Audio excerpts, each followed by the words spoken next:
And welcome back to EDH Deck Building. I am your host, Demo, and this is 10 cards you should be putting in your Commander decks, episode 33. Starting out this time with Forced March. X black sorcery. Destroy all creatures with mana value X or less. So pretty self-explanatory card here. Again, though, this is just one of those cards that I think in specific situations is fantastic. And I've been going on a bit of a token-hating tirade lately, and this is just another card that fits that theme, right? If you're in a play group where you have guys that are playing lots of token decks, this is 3 mana, destroy all token creatures, right? Because token creatures are going to have a mana value of 0. So for only 3 mana, you're going to destroy all the token creatures. As a board wipe overall, this is not very good, right? You're going to have to spend a ton of mana to kill all the creatures. That's not why you want to use it. In a deck where you just want to target the lower mana value creatures, it's going to be fantastic. In a Griswold deck, I think maybe this is an auto-include. Again, you want to be destroying all those token creatures. So 3 mana, I destroy them all is going to be fantastic in a deck like that. Coming in at number 2 this week is Foster, and this is a really interesting card. 2 green enchantment. Whenever a creature you control dies, you may pay 1. If you do, reveal cards from the top of your library until you reveal a creature card. Put that card into your hand and the rest into your graveyard. So there's a couple of different ways you can use this card. First of all, it replaces the creature that you have that dies. If you're in a creature heavy deck, one of your creatures dies, whether it be I sacrificed it some effect or my opponent killed it, whatever the case may be, you just pay 1 mana and you get to replace it, right? You put it into your hand, just a great value card. Just think of this as every time a creature you control dies, you pay 1 mana to draw a card. Except instead of just drawing a random card, you're putting a creature in your hand. Same sort of scenario. Also, though, you're putting the cards that you reveal into your graveyard, which can be important. You know, sometimes you want to be dumping a lot of those cards into your graveyard. You're not going to be getting any creatures in your graveyard, though, right? So don't think that this works in a Sidisi deck, because as soon as you reveal a creature card, that goes into your hand and the rest go into your graveyard. So there's also that. Coming in at number 3, Fountain Watch. 3 white, human cleric, 2/4. Artifacts and enchantments you control have Shroud. I mean, that's definitely a usable ability in a lot of decks. If you're in an artifact deck, that's white. If you're an enchantment deck, that's white. Or if you happen to be in maybe an Alila deck that's using both lots of artifacts and enchantments, this is going to give them all Shroud. It's going to be a great way to protect stuff that you don't want your opponents removing. It certainly is a card that I think deserves a mention if you're in any deck where you're heavy on artifacts and enchantments and you don't want your opponents touching them. Coming in at number 4, Freyalise's Winds. 2 green enchantment. Whenever a permanent becomes tapped, put a win counter on it. So this is any permanent, yours, your opponent's, whatever. If a permanent with a win counter on it would untap during its controller's untap step, remove all win counters from it instead. So this is sort of a stacks piece in green, right? And I always like to mention cards that are sort of off color, you know, and I had mentioned again in my newest 10 deck ideas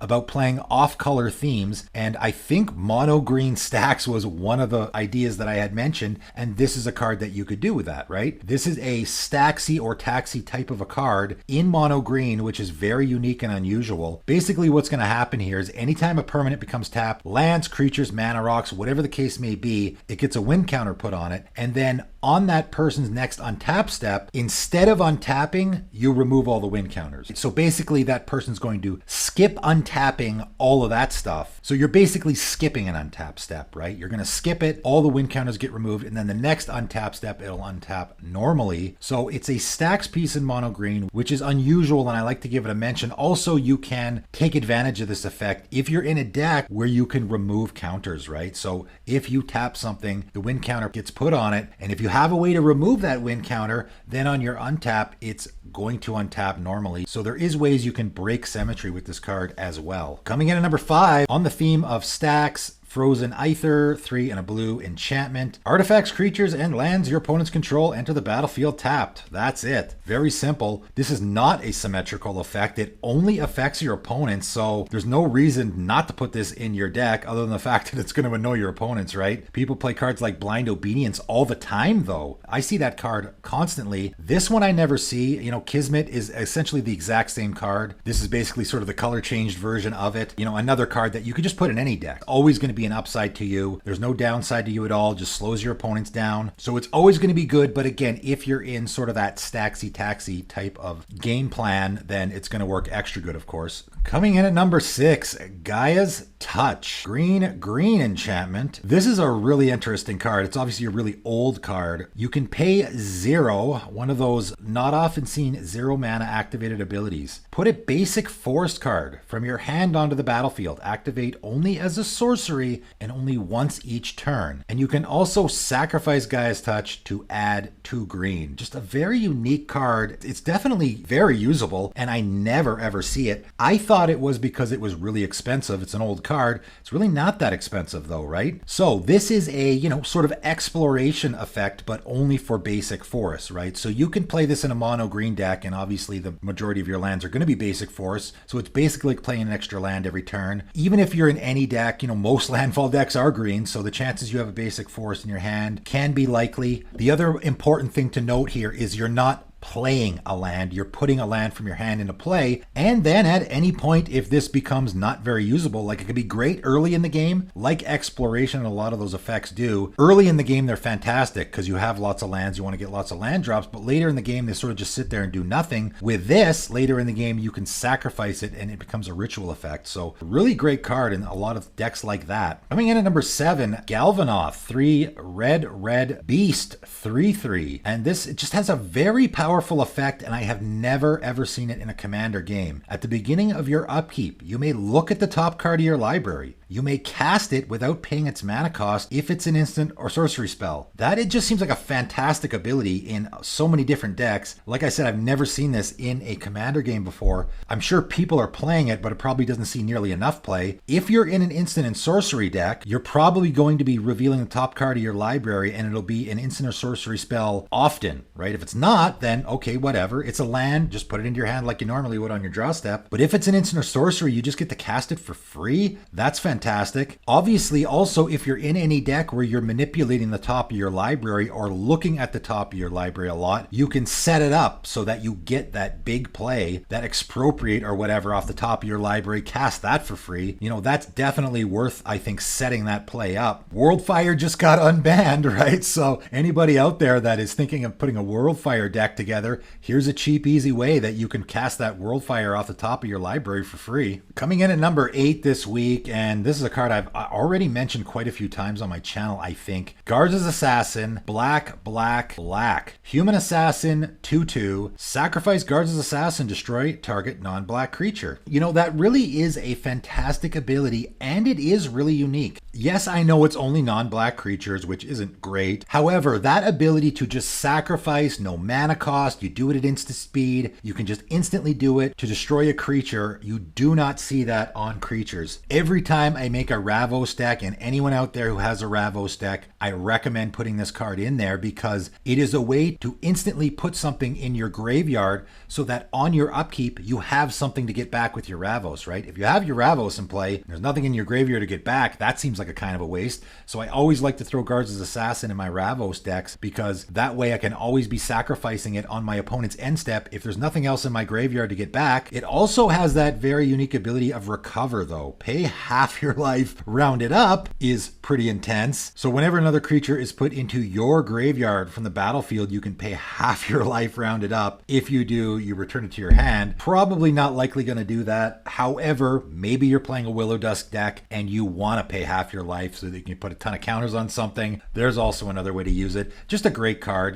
Having abilities like that stapled on creatures is always going to be fantastic if you want to be putting creatures in your graveyard, like in a Marin deck, stuff like that. There's lots of places I think you could stick this card for sure. Speaking of sacrificing creatures, coming in at number 9, Gate to Ferixia, and I had to check. I thought I had already mentioned this card on my 10 card series. I did not. I have mentioned, I believe, all of the other ways to destroy artifacts in black. This is the only one left. It's black enchantment, and during your upkeep, you can sacrifice a creature to destroy target artifact. Simple as that. Just sacrifice a creature, destroy an artifact. You can only do it in your upkeep, and you can only do it once each turn. But if you're in a deck where you're sacrificing creatures all the time, great way to utilize all the sacrificing you want to be doing. Or if you're just in a mono black deck and you find you are running into issues with removing your opponent's artifacts, there are only a couple of ways in mono black to removing artifacts. I always like to mention those sort of off-color themes where if I'm in a mono black deck,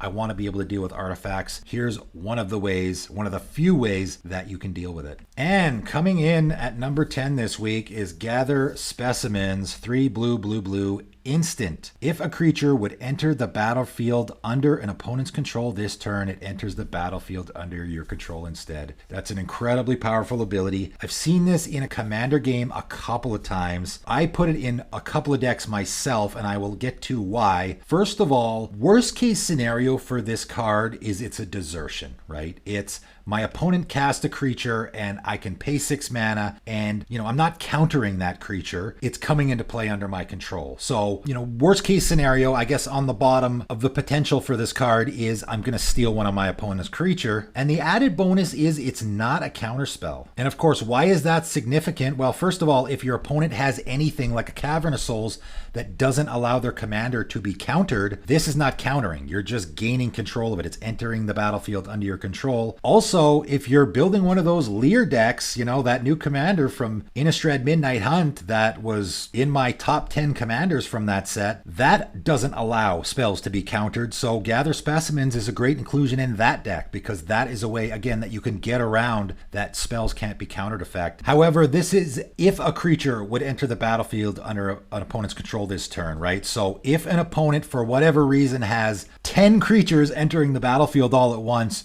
you gain control of all of them. They all enter the battlefield under your control. There's some shenanigans you can get into here. I had put this in my Livio and Sakashima deck because I was doing a lot of effects where I blinked my opponent's creatures. And if you blink your opponent's creatures, when it comes back into play under their control, say at the beginning of the end step, if you had cast a Gather Specimens, it's now going to come back into play under your control. And if you really want to go all out, you can cast an effect like a Sudden Disappearance where you exile all their creatures and then cast Gather Specimens. That's a whole lot of mana, but they will come back into play at the beginning of the next end step under your control. You just get to steal all their creatures. Just a very unique, interesting card. I always like to mention those cards because they have such unique effects, and there is definitely some decks that it's going to slot nicely into. But that is it for today. That is 10 more cards you should be putting in your commander decks. And if you are thinking of purchasing any of these cards, I have a TCG player link. Give it a click. It helps support the channel. But that is it for today, and thanks for tuning in.